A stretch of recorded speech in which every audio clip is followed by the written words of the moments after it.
Next up on the Cosmic News Network, First Contact with Joshua Pert. Good morning, Earthlings. Good. How you doing today? Good. How you doing today? Welcome to First Contact Radio. Welcome to First Contact Radio. To talk about all these things I'm talking about is because in life, everything is energy. Every single thing that's out there. Yo, it's First Contact with Joshua Poet. He's the man on the mic, just in case you didn't know it. Covering news from all around the globe, from the weather and space to UFOs. He'll talk politics and make you open your eyes. Conspiracy theories and government lies. He'll dig it all up and try to find the proof. Cause it's time to demand the truth. It's time. First Contact Radio. We It's have time arrived. to demand the truth. It's time. First Contact Radio. We It's have time arrived. to demand the truth. It's time. First Contact Radio. It's time to demand First the Contact truth. Radio. We have arrived. First Contact. Good morning, Earthlings. How you doing today? Welcome back to First Contact Radio. Hope you're in store for a good day today. So today we have a Aries Sun, which is the pioneer, charging forward. We got that Mars energy at the time when Aries is in play, so that's over the course of this month. So use this time to charge forward, put things in order. And today we have a an Aquarius moon, an Aquarius moon. An Aquarius moon brings us a really good flow of ideas because this is all about air. It's not about water. It looks like water, so it gives us the idea of something is flowing. But what is flowing are the words, the actions, the activities, the ideas are flowing through. You got air. So with this movement of air and activity taking place, things happen. Just depends what the air is working to accomplish. So what are the words? What are the actions working to accomplish? Okay, so that's what we got going on today. So we have outer mind, conscious mind, looking to put things in order. Unconscious mind, looking to express words and actions. And take those words and actions and apply them to the area that they're reflecting, the idea of the Aquarians, the Aquarian ideal, which is that sort of futuristic deal we've imagined, that time period. Jupiter is one of the planets that it's involved, which is an expansion, so it expands what it is that we're looking at, the field of energy around us, expands our way of thinking, our way of communicating. All right, so that's what's going on right there. We do have an aspect right here, a triangle. And I know there's several different other things to look at, but I just like to look at the big ones here. The triangles and the squares. Triangles means there's a good, nice, harmonious energy right here. Okay, so we have this little sign here. This is Mercury. And Mercury is in trine with Jupiter. Jupiter is expansion. Mercury, communication. So communication is going to be in a good aspect with expansion. Right? So the best way to look at all of this is just take keywords. Okay? Remember, it's just learning a language is all you're doing. So if you assign keywords to each one of these, Mercury communication, Jupiter expansion, and you put those together, just like you're kind of adding words together, and you put them together and they help you to understand what the meaning is. And that way you can get a quick glance of what's going on every day. What are the energies? Because there's so many around you. You don't want to get bogged down and trying to really decipher pages and pages about what this all means. You want to be able to look at it and say, okay, today's about communication and expansion. And just be aware of that and allow your mind to be open to those ideas. And remember, astrology and tarot and numerology, none of these things are anything you're supposed to give power up to. There's nothing to give power up to anyway. All they are signposts, way in which to interpret and read the energy, to read what's out there. And for those who are concerned that maybe the Bible shouldn't and doesn't encourage this kind of activity, I would say that I think the opposite. I think that when you look through the stories, there's a lot of symbols that are in the Bible that are very numerological and astrological and symbolic. And I think that ties right in, and that there's a much deeper wisdom to what the Bible is about.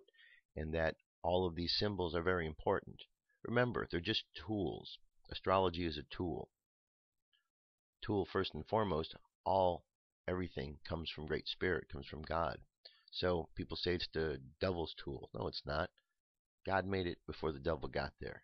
Okay? If you just remember the hierarchy where everything comes from, these are all tools, and it depends on how you use them. You can use them for good, you can use them for bad. Using them for bad means you use them in selfish ways that are only benefiting yourself and maybe even used to hurt others. Or using them for good is being able to help understand, expand our consciousness, expand what it is we learn about the universe. That's the way I like to look at it, and that is the way that most people that I know and most beings on this planet like to look at it, to learn. Okay, I don't know really anybody that's just out there trying to do bad, evil things. And one thing that is found is when someone is out there trying to do that, unfortunately, something usually comes back and hurts them, because there is a law in the universe, a give and take, a karmic effect, and when we put energy out, it does come back to us. So if we put good energy out, good comes back to us. If we put something out negative and bad, ultimately it comes back to us. And if you're putting a lot out, well, a lot comes back. That's why black magicians, when you hear stories about them, you hear about their horrific endings, and you see stuff in movies and so on, it's all reflective of that idea. That you keep putting bad out, bad eventually comes back to you. Put good out, good happens. So we're looking at energies each and every day, because we open up the door, we walk into the world, and it's energy. So if we can understand what energy we're walking into, and I know I sound like a broken record because I keep repeating the same thing over and over, but that's what we do every day. Every day is a repetition, right? Another exercise in perseverance. You wake up, we're still here, and we could either sit and do nothing or move around. And when we move around, well, we experience lots of other things. We don't know what it is, but we learn. So assigning keywords to all these things just kind of helps you. So as you're moving through life, you can just kind of think of these different ways in which the energy is being interpreted. And you'll find that as you go through the course of a day, that this information will certainly be helpful to you. Because if you know that there's a day where communication is in a really blocked situation, and as you go through the day and you experience moments of this, you'll be able to understand how this works. So next time when it comes up, you'll be able to use that energy a little bit more to your advantage. And so that's what it's all about, learning how to use the energy and be more efficient. Okay? So let's move on here from the astrology of today and that little spiel. All right, what we have here, Wednesday the 26th, we could see our graph on the right-hand side with our moon. As the dawn brightens tomorrow morning, Thursday the 27th, you'll find Venus near the waning crescent moon. So when we look up at the sky, we're going to see the moon, and we're going to see Venus down here. That's our look for the next couple of nights. All right. The moon phase is this sliver, 22% of the way full. The Mayan Oracle, four-tone day. The hand, it's all about accomplishment. So 4, self-existing accomplishment. Guided by the night. The night is about abundance, dreams. So self-existing accomplishment, guided by abundance. And then our like-minded energy, free will. Challenge for today is synchronicity, navigation, hidden power, timelessness. Again, just keywords for each one of these positions.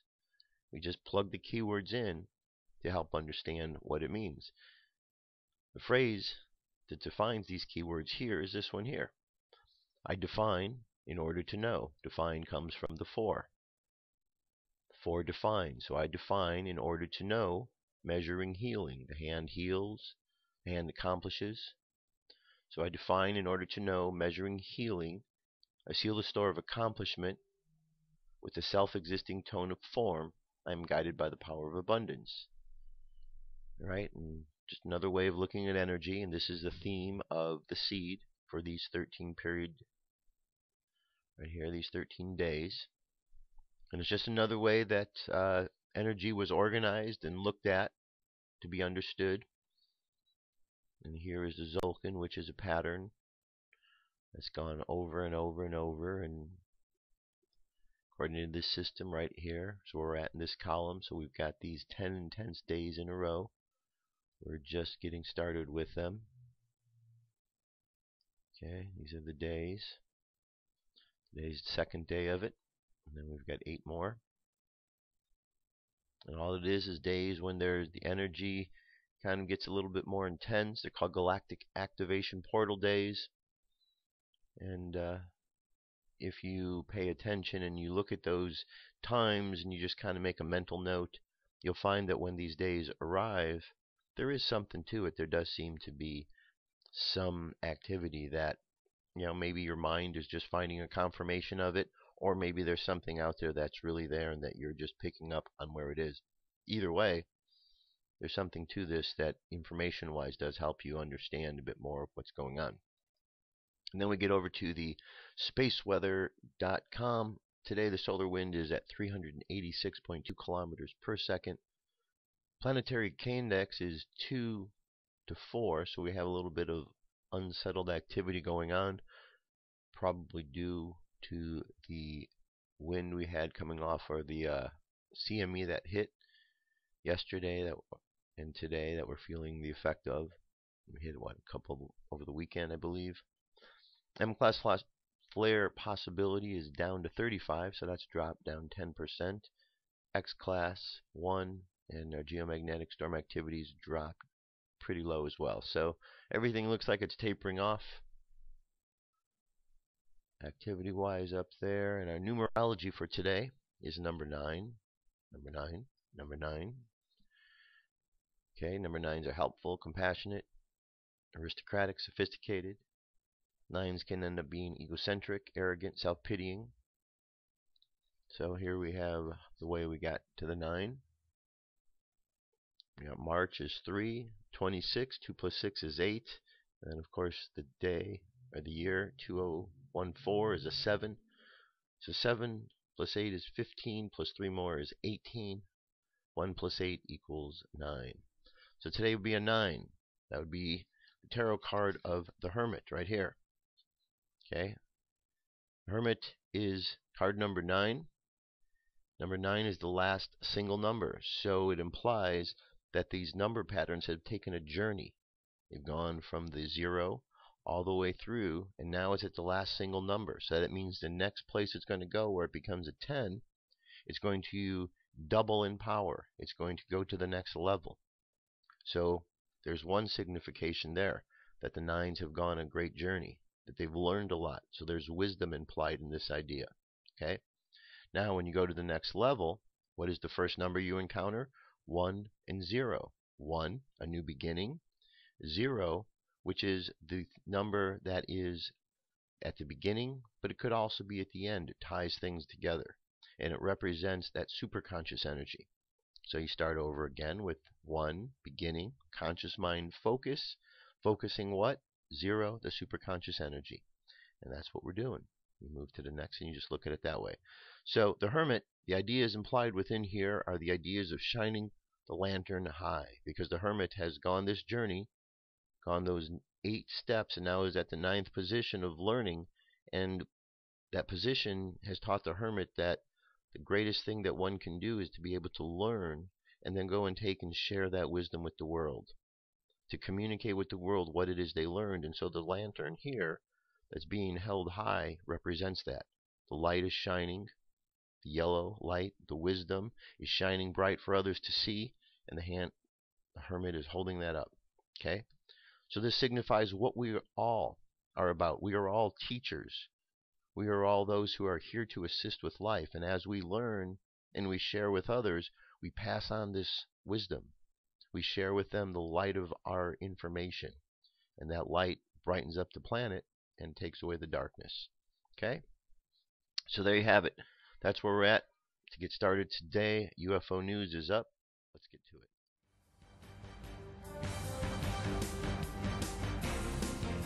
This is the UFO News. with Joshua Poet. All right, Dirk. Thank you very much. First place today takes us out to Brazil, and this goes back last month to February. And this one, long white UFO caught over Brazil. Okay, we could see our object in question here. Watch as the person is tracking a cigar-shaped UFO across the sky as it slowly moves into the clouds to hide itself from view. The object color matches the clouds, but the eyewitness said he lost track of it because the UFO did not re-emerge. Okay. So the video is 3 minutes 40 seconds. Alright. So that's pretty cool. Seem to be seeing some more of these cylinder ones lately, huh? These cigar ones. Maybe this is like the place the people where Bill Clinton's from. Alright, these are the jokes, folks. These are the jokes. You know, cigar shape, you know. Alright, I'll just move on then. Alright, here we have the International Space Station. This was on the 24th. Again, they keep getting all kind of sightings there. Unfortunately, they're going to be shutting things down. I was watching the live cam and saw this long object moving past the ISS. The back of the object looks round and is lighted up more than the front of it. The ISS was dark side of the Earth until the last moment, and as the light from the sun came, the UFO just vanished. I believe the sunlight hits the UFO cloaks correctly to hide it, but when there was no sun, it has no way of bending the light around its cloak to hide. I waited and I checked the next orbit in the same position, and it didn't show up again, and confirms it is not a reflection. It was there. Also, the ISS cam is supposed to shut down due to budget cuts in 2 weeks' time. Alright, there's our object out there. We've definitely gotten some good screen captures by several researchers. Alright, we know something's going on up there now. This story, I'm going to pull this one up here because this relates to it. This is about shutting down. This is a UFO News or UFO Digest article from Carolyn Shield. NASA has announced that the live feed on the ISS will be shut down in 2 weeks. I don't like the idea that we can't see what's going on with the ISS. The United States and the EU have placed sanctions on Russia. People are starting to use the word to resolve the conflict. Use the word war to resolve the conflict. The live feed from the ISS recorded, some say, has recorded encounters with UFOs. A video below shows the encounter. You have to wonder if there are more UFO encounters being experienced, and thus the live feed shut down. A Russian crew and Americans share the ISS. America and the EU have placed economic sanctions on Russia. Everyone has assured the public that the ISS is carrying on business as usual. The public are now informed the feed will be shut down on NASA. This announcement comes at an unusual time. Has Russia been part of the decision? The U.S. military is reviewing the reliance on Russian rocketry. The Russian rocket engines are used in the Atlas V programs, which launches the satellites for the military. They have a 2-year part supply. If tensions remain over 2 years, the military would have to rebuild the program, which will take 5 years. It will be much more expensive. Lockheed Martin and Boeing use Russian rocket parts. Russia can cause major problems if they choose to. I think Congress needs to review our dependence on Russian rocket technology. You have to wonder if Putin planned this. America has 2 years to resolve this conflict, and I won't be surprised if Russia raises prices for astronaut seats on the ISS or for the rocket engines or parts. Our space technology programs have become dependent on Russia. I remember a time when our programs did not. I'm wondering what other surprises are in store for us with this escalation of tensions. I hope a peaceful outcome. Well, that's very interesting indeed, huh? So we'll certainly have to see how that one develops. Alright, here we have women see well-defined UFO on webcam over Guernsey, UK. Before you scream lens flare, which is what we hear a lot of times, right? Bear with me for a moment. This UFO is seen on a webcam and is extraordinarily well defined. It also moved across the screen and disappeared before returning. I'm not saying that it isn't a lens flare, but the fact that it disappeared from view and later returned makes it unlikely. This comes to us from Richard, a gentleman named Richard. It says a woman was left feeling spaced out after spotting a mysterious object in the sky over Guernsey when she logged on to a tower webcam to check the weather. Denise Poole said the strange glowing orb appeared in plain sight on her computer screen moving above a school, and she thinks it could be a UFO. The 52-year-old said the UFO resembled a flying saucer, a blue-shaped disc with a red thin rudder which was hovering above the Channel Island. Miss Poole, the mother, initially thought it was the sun's glare reflecting off her computer screen, so she called a friend who also logged on to the webcam and saw the same thing. Both women say they watched the object move slowly across the screen before it vanished a few moments and then reappeared. Right here we have a California home and a green laser scanning. A Hamilton City, California couple reported feeling an extraterrestrial attempt after watching a green laser grid-like pattern that appeared to be scanning their home, according to March 24th testimony in the MUFON database. The couple was outside in their backyard at 10:30 on March 22nd, where they noticed a green laser pulsating and scanning the back of their home. We were both sitting in the backyard at the time that this occurred, and we were stargazing. I'm familiar with lasers and how they could be projected at objects at a great distance, but I had never seen anything like this before. The laser grid appeared to be scanning the rear bedroom of our house that my 13-year-old son was occupying. The son also noticed the light. He ran out of his room into the backyard, where my wife and I were excitedly there to tell us he saw a very bright green flashing light penetrate the window through the closed blinds and light up his room abnormally. My wife and I were still in shock from what we had seen outside. I jumped up on the patio chair to get a peek over the neighboring fence in search of an answer to our beam of light and found nothing. No cars and no people. I'm a skeptic, so I ruled everything out. The way the laser light grid was projected on the house was definitely from above. There was a low humming sound during the night, during the time the light was on the house, but of course the sky was clear and very quiet except for a low humming sound during the entire 6 seconds of the occurrence. I hope this is descriptive enough. I can give better detail via phone conversation. As for the three of us that witnessed this phenomenon, we strongly feel that it was an extraterrestrial attempt of some sort of communication. All right, very interesting indeed.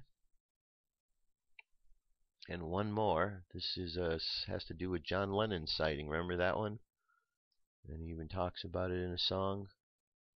One of his songs here, John Lennon's UFO Doodle, auctioned off, a symbol of his UFO sighting experience in New York City. Just drawing this, get a closer look. Not really much closer. Okay. A doodle of the UFO made by John Lennon in 1974 was auctioned off last week, and it went for nearly 10 times more than expected. The UFO drawing by Lennon fits the description of a UFO that he says he saw in New York with his then-girlfriend May Pang that same year. It was expected to fetch between 1,000 to 1,500 pounds. It's around $1,600 to $2,500, but in the end, it went for $10,000. That's $16,000. And we have a little story that accompanies this, a 3-minute story. You can watch the link yourself. I am going to move on. That is our UFO news for today. Up next, I'm going to tell you about, well, you'll have to stay tuned to find out. I'll be right back. Come into our circle, Great Spirit. Fill our souls with peace.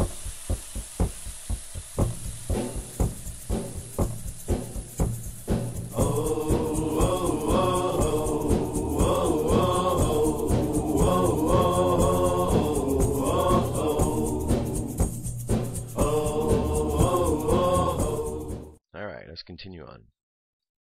So today I thought I would pull up, if you've been watching, you've kind of got an idea that I'd like to do a format. Mondays I like to talk about current events, conspiracy theories, what's going on in the world. Tuesdays I've been getting into spiritual masters and teachers. Yesterday we talked about the life and teaching of the masters of the Far East. On Wednesdays I like to talk about ancient civilizations, ancient things, archaeological things. Thursdays, esoteric wisdom, and then Fridays just kind of, see where the day goes. So today, being a Wednesday, archaeological, ancient things, lost civilization type stuff. So today I want to talk about this one, Gobekli Tepe, and it's called the world's first temple. Predating Stonehenge by 6,000 years, Turkey's stunning Gobekli Tepe appends the conventional view of the rise of civilization. So I've got a couple of sites here to check out what this is all about. 6 miles from Urfa, an ancient city in southeastern Turkey, Klaus Schmidt made one of the most startling archaeological discoveries of our time. Massive carved stones about 11,000 years old, crafted and arranged by prehistoric people who had not yet developed metal tools or even pottery. The megaliths predate Stonehenge by some 6,000 years. The place is called Gobekli Tepe, and Schmidt, a German archaeologist who had been working here for more than a decade, is convinced it is a site of the world's oldest temple. Guten Morgen, he says at 5:20 a.m. when his van picks me up at the hotel of Urfa. 30 minutes later, the van reaches the foot of the grassy hill and parks next to strands of barbed wire. We follow a knot of workmen up the hill to rectangular pits shaded by a corrugated steel roof, the main excavation site. In the pits, standing stones or pillars are arranged in circles. Beyond on the hillside are 4 other rings of partially excavated pillars. Each ring has roughly similar layout.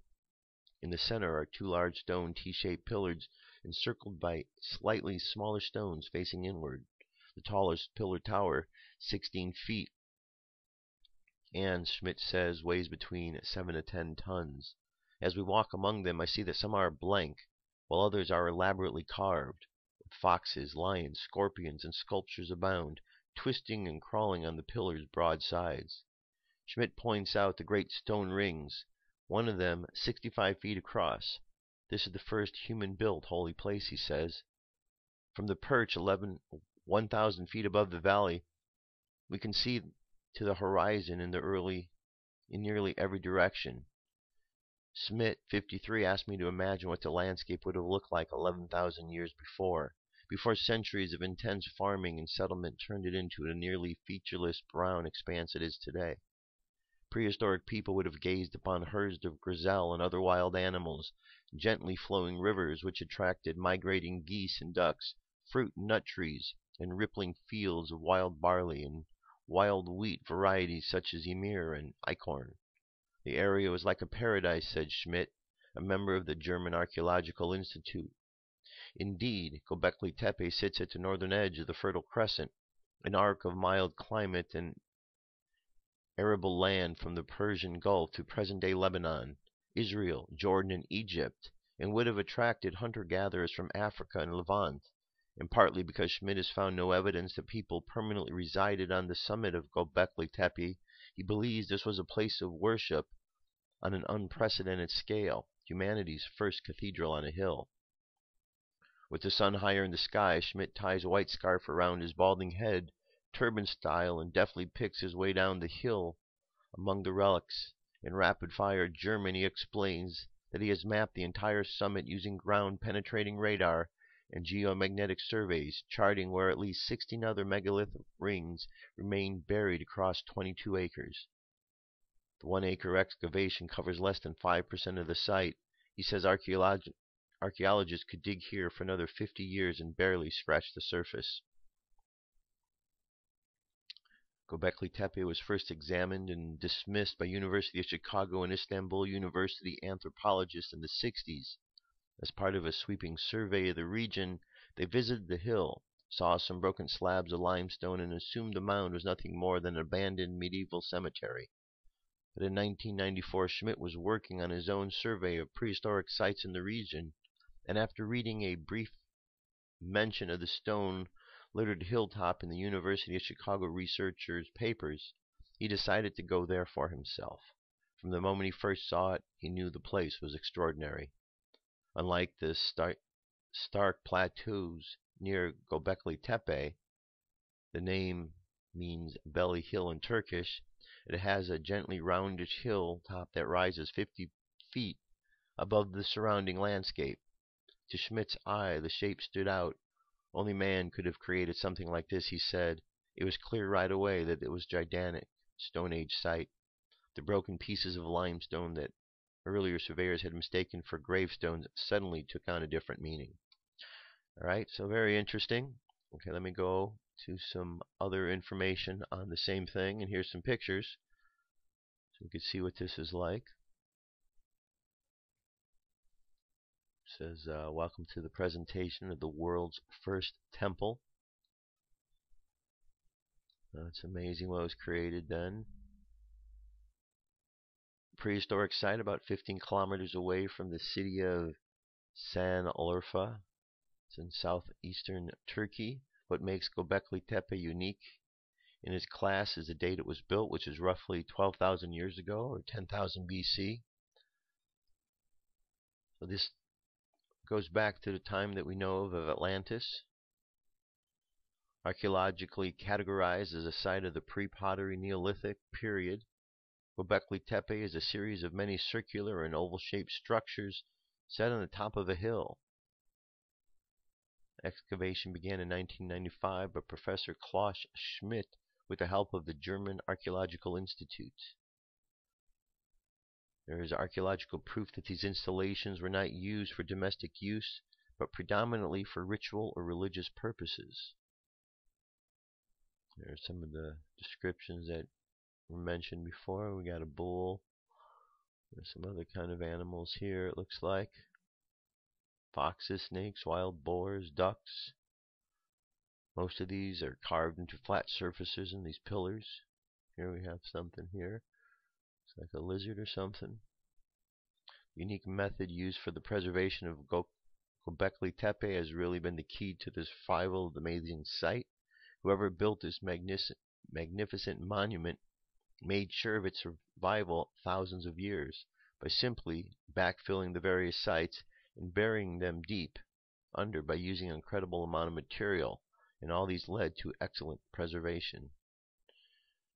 Alright, says each T-shaped pillar varies between 40 to 60 tons, leaving us scratching our heads as to how on earth they accomplished such a monumental feat. In a time when even simple hand tools were used to come by, how did they get these stone blocks there? So good question. So another mysterious place, Gobekli Tepe, and here I've got one more dealing with it. And this one is called The Mystery of Gobekli Tepe.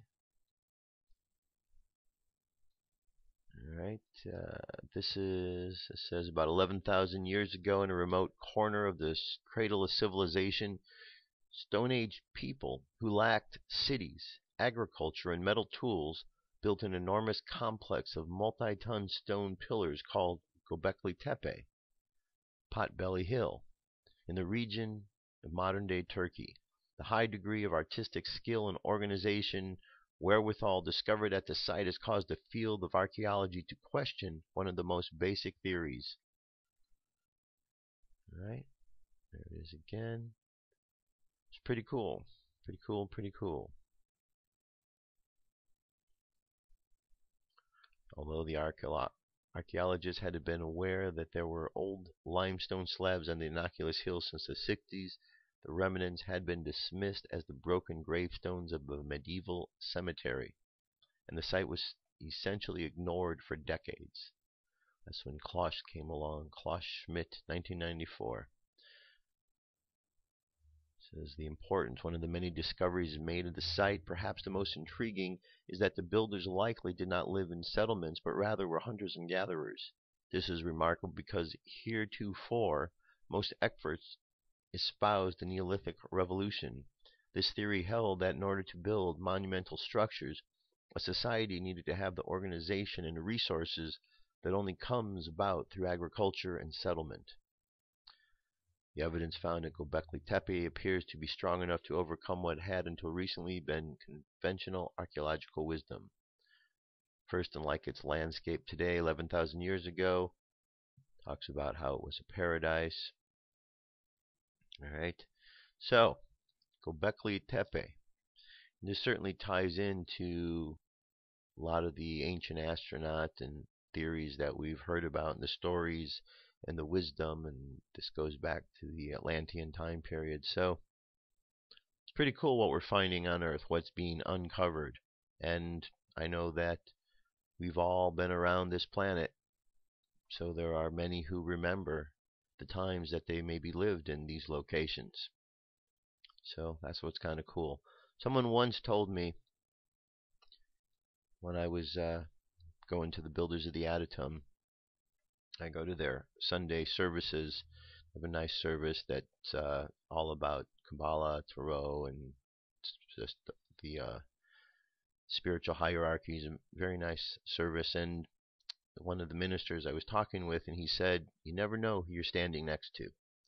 And that phrase has always kind of stuck with me, because you do never know on a daily basis. We have lived so many lifetimes that we could be standing next to somebody who was a king or a queen or someone of importance somewhere, or, a brother or a sister. We don't know. And that's always fascinating when we can step out of our way and really let ourselves just experience and wonder some of these things. How about us? Here we are, we're all gathering together on the internet. We gather in groups. Are we all groups that knew each other? Is that how we're expanding our communication, reconnecting in this way? It's pretty fascinating the way it all happens and the way we all reconnect. And it seems that is one of the important parts of this journey, the reconnection. Because we have been disconnected in some ways, because technology comes along and it can disconnect at first. But I think that's normal when you learn something, because you go into a phase, you learn it, and then once you really learn it, then you can expand out and begin to interact with it. And that seems to be what's going on.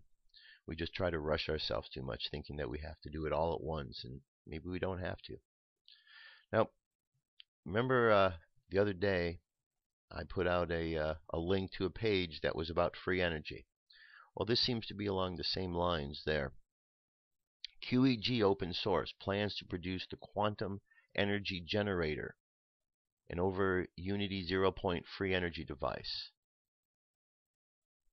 As promised, there has been open source documents for quantum energy generator. This has been made possible by the people and for the people. It is freely given to the world. A modern household requires 5 to 10 kilowatts of power to operate. A conventional generator needs 15 kW to produce 10 kW at kilowatts of power. To produce these 15 kilowatts of power, we rely on gas, diesel, propane, coal, or other products that can be metered, creating profits for the oil industry.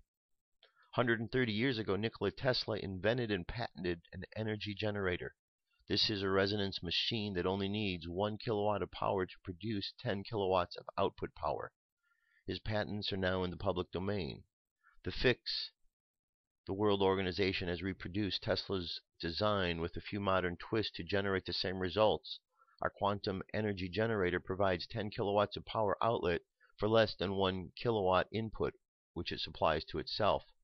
We have freely given this technology to the people of the world. We've open sourced a full set of instructions, user manual, schemes, and part list for any engineer to follow and reproduce the same results. Alright, so it is right here. There's a link to the source.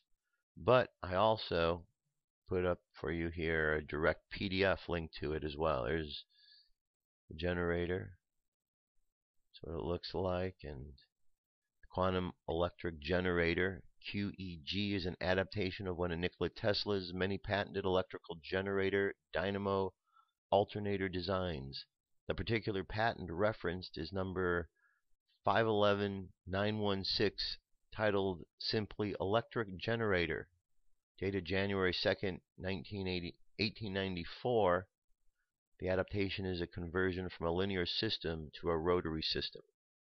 The QEG prototype is scaled to produce electrical power in the range of 10 to 15 kilowatts continuously and can be set up to provide either 120 volt or 230 to 240 volt single phase output. We are also planning future designs to promote 3-phase power. Service life of the device is limited by certain replaceable components such as bearings, V-belts, and capacitors. The basic machine should operate trouble-free with minimal maintenance for as long as any good quality electromagnetic mechanical appliance such as quality washing machine, refrigerators. Heavy-duty mechanical components are used throughout reliability. Alright, so this is cool. So here we have, you can see the whole thing. I'll just scroll through. There's 35 pages worth of information here for you to go through and make your own quantum energy generator. Alright, so there you go. So that's cool. So within the last week, there's been a lot of free stuff that's been given out to the world, and I myself am not an engineer to put these things together, but there certainly are, and perhaps there's some of you out there that are listening that are skilled in such things, and you can take these plans and run with them, and I've passed them on to those who do work with these things. So we'll see where it all evolves, right? It's good that we're sharing this wisdom. It's good that we have all this. Very good, very good. All right. You know, the world becomes a good place when we all learn to share and play nice with each other, doesn't it? All the greediness. And sometimes when you look at life, doesn't it, it kind of seems like high school. Even though everybody's all grown up, you go back and you still have the same old arguments that you used to have in high school, and the same gossips that you used to have in high school, and the same hierarchy of things, and the same cliques of people, and you know, everyone's just a little bit older, but it's just kind of like that sort of. It's just you know, we're all just playing out this game. All right, so here's a piece. This is dealing with the new children called the Indigo children. We've certainly talked about them in the past. These are the children that are being born in that have a little bit more insight than others when they first come in, because so over the last 20 years, teachers and child development specialists have reported a dramatic change in the children they deal with. These newer children grow up faster, both physically and mentally. They tackle problems and school subjects in often unconventional ways and possess special, unusual, and sometimes supernatural abilities, such as telepathy. These are the new children. In recent debates, or decades, there has been much interest in the new children, from both scientific and spiritual perspectives. Some argue that they are here to assist humanity in a transition to a higher consciousness. They, despite violence, and instead lean towards compassion for suffering and misfortune. They often have a fascination with space, and many feel connections to other worlds. The new children are also referred to as star, indigo, rainbow, or crystal children, and these names are related to the color of their auras, which are connected with the third eye frequency. Some believe the purpose of these new children is to help the planet evolve spiritually by moving away from greed, corruption, and competition in the new way of living comprised of love, integrity, and cooperation. Experts and authors Lee Carroll and Jan Tober believe the supernatural children represent perhaps the most exciting, albeit odd, change in basic human nature that has ever been observed and documented. According to Lee Carroll and Jan Tober, the new children are most often devoted to making people wake up to their highest and best potential, and often try to show others that the old system of schooling, governance, parenting, and healthcare are not healthy and must change. Many professionals, child specialists, and spiritual teachers believe that the new children phenomenon is the next step in our evolution as a human species, and they are here to show us the way as we make the transition to the next stage of our growth and our evolution. The new children, indigo children, Old Children is a short documentary on the new generation of children known for their abilities. So it is right here, and I'm not going to play it, but it's 8 minutes long, and something to watch. Check it out, check it out, check it out. All right, so there you have it. So why don't we jump over to our message today. Listen to what the High Council of Orion has to say to us. Here we go. High Council of Orion. Freedom from Judgment, Channeled Ascension Message from the High Council of Orion. March 18, 2014. Channeled by Holly Hawkins Marwood. Transcribed by Paul Marwood. The Council. Greetings, dear ones. We are the High Council of Orion. Today we're going to speak about the energy of judgment. We will begin by asking you, what it would be like if you did not need to judge anything anymore. What if you freed yourself up from being the judge and jury for all the things going on in your life, and also, especially, in the lives of others? There is much energy used on your planet by individuals needing to size things up with the people and events of the things around them. You could restore so much energy to your life as you freed up the need to judge, as you free up the need to judge yourself, your family members, your partners, your children, your work partners, the people driving down the road, the people in the stores, those you see on the internet, those you watch on television and listen to in your news. Think of the myriad of ways and the moments of many, many moments in time in which you are judging, endlessly judging. We understand historically why this has happened on your planet, for there has been this pervasive energy for many, many, many, many, many, many years that you need to be following a certain path to be right, or to be judged as being right to get to the promised land, to get to the goal, to receive salvation, whatever it might be. There had to be this black and white of judgment of right and wrong. As the energy of your world moves to a greater place of oneness, a greater understanding that all truths are within that same field of oneness. Each soul is individually guiding each human experience and the soul can be trusted, then you can begin to trust yourself and those around you to be doing the right things, regardless of what your opinion is about it. We ask you and we invite you to just observe the areas of judgment you might have in your life. Just begin to ask yourself, what if I don't need to judge this situation? What if I don't need to judge that person? What if I trust that person to be doing the right thing in their life, for themselves, on their soul's path? What it does then is free so much energy up that you have going outward to constantly lock people into certain actions and reactions and frees that energy up for yourself, to enrich your life, to empower your life, to allow you to be more clear about who you are instead of deciding how other people and other events need to happen around you. Now what comes up with this, particularly in people who might be close with you, is this idea that you might have a lot of opinion about them needing to do or not do certain things to have their life going to particular direction.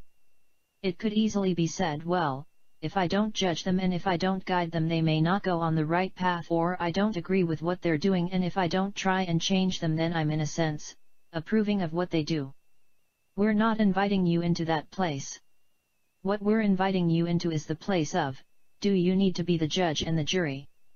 You still need to perhaps create boundaries in your own life for your own energetic resonance if there are people around you who you feel are doing things that are not in vibrational alignment with where you want your life to go, which is a very different place to be in than the judgment. Can you see that you can release yourself from the judgment of a family member or a partner or a close business associate by not needing to decide what they're doing is right or wrong, but you can put boundaries around it relative to vibrational resonance? It's a fine line between judging and not judging. We're inviting you right now to just ask yourself, what if I don't need to be the judge and the jury for everyone else in the world? Just observe what that does to your energy. Feel the freedom in that, if your opinion in other people's lives doesn't need to be extended. Then what we're going to turn it around even more for is, what if you don't need to judge yourself so harshly? What if you don't always need to be the judge of right or wrong in your own life and trust yourself that you're making the right decisions in the right moment? Of course you can always make another decision if you don't like the outcome of the first decision, but in this case it's a question of not putting out the energy of judgment which can create so much constriction, but just be in this place of observation of this decision brought me that result, not sure I want to have that result again, so I'm going to make another decision. The energy of that is very different than harsh judgment about whether you did something right or wrong. We invite you to play with this energy of freeing yourself from your need to judge others and freeing yourself from your need to judge yourself. Just see what happens. Many of you will experience freedom and relief and a sense of, oh my goodness, what a great idea. Be blessed. We are the High Council of Orion. That's a good message. 'Cause it does seem like we do at times get caught up in being judgmental, and it's easy to do in this world we live in. All around us, we see these examples, right? But oftentimes, when judgment occurs and you really look at why it is occurring, it seems to be occurring because the individual, whoever it is actually looking at themselves in a very harsh way. They're being very judgmental on themselves. But oftentimes, when a person is projecting or being judgmental on themselves, sometimes they set up a wall and they're in denial that they're not part of the problem, and so they project it outward. And that's what we do a lot of times. We project outward what we're feeling inside. So imagine if we are able to go inside and stop being judgmental of ourselves, then that might also help us so we're not being out of judgmental of people on the outside. Because that judgmental thing, it's just deciding, I'm judging, did I do something right or wrong? And it all goes back to this idea of energy. And if we're real strict on the energy, is life such a thing that if we use energy incorrectly, it comes down on us hard, or the other way, or are we too harsh on ourselves? And that's what the whole idea of judgment is, that we're too harsh on ourselves. That if we were on a surfboard and we were riding the waves, and if there was a wave came up and we went one way or the other, we're not going to beat ourselves up. We're just going to be in the flow to surf to get wherever. And there's no time for judgment, and that's what we need to do in life. It seems that we just need to flow with life and just not allow ourselves to judge every one of our activities. Observe them. Observing is very important so that we can make different decisions. And the judgment part seems to get in the way, because then we're not making a decision. Now we're putting up some other sort of barrier in lieu of making a decision. And so I think those are all good things to look at. I like to look at them for myself, when I get in that position, and others when same thing, they all find that by going to that place of really seeing why and being an observer, it changes things. So let's take a look at that, and let's contemplate some of those ideas as we do the meditation and as we go through today. So close your eyes, take a deep breath, and exhale. And take another deep breath, and exhale again. One more deep breath, and exhale. And just feel your breath and just get in synchronicity with it. And just imagine today's journey. Put together all of the numbers and the ideas and we talked about. Today we're at a number 9 day. It's a completion day. It's a day of moving to the next level and realizing the teacher, the healer inside of ourselves. It's a day where we shine the light high. Let's imagine going through life and meeting others. And as we meet others along the way, we notice that the others all seem very familiar to us. And everyone we meet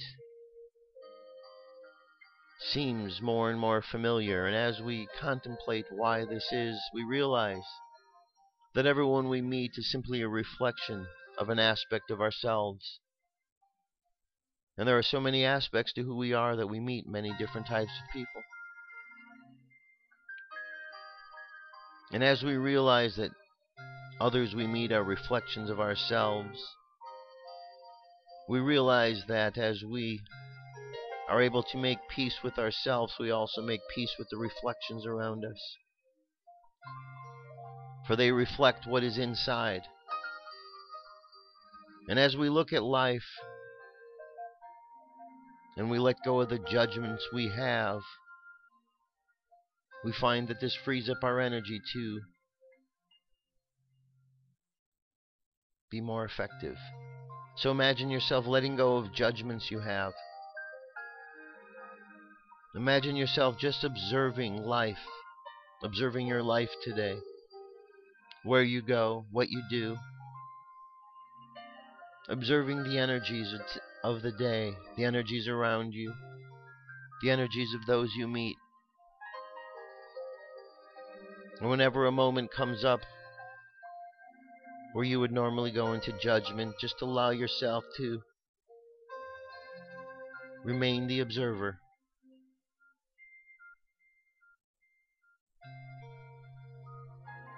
Contemplate these ideas, these words, let them sink through of this today's affirmation. I am lovable and capable.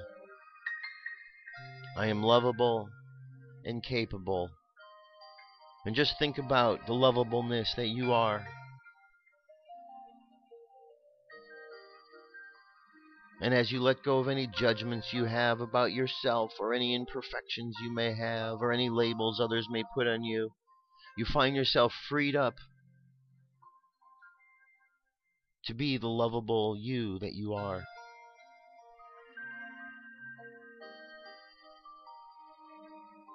And let your heart shine forth this love from your heart chakra. Imagine the green color chakra and this love shining into the world. And just imagine it going around the planet. Imagine this love absorbing down into the planet, to the earth, strengthening Mother Earth, and see the earth smiling back.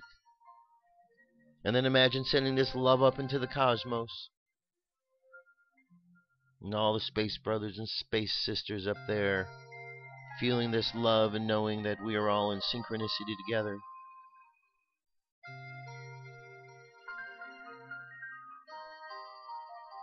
And now let's just imagine our subconscious mind continuing on its journey today. This day on this Aquarian journey of bringing forth these ideals, these beautiful, futuristic, hopeful ideals of the future. Let us continue on this journey, a journey today of non-judgment, a journey today of observing. Let's take another deep breath. Exhale, and just feel your breath slowly as you bring your attention slowly back to the present moment. 3, coming back to the present moment filled with confidence. 2, coming back to the present moment filled with faith. And 1, coming back to the present moment, happy, healthy, and whole. Happy, healthy, and whole. Take another deep breath. Exhale, and open your eyes. That's it, my friends. That's the show for today. Thank you very much for being here. I'll be back tomorrow with more news and information. Till then, have an awesome day, and I'll talk to you soon. Peace. I'm out of here.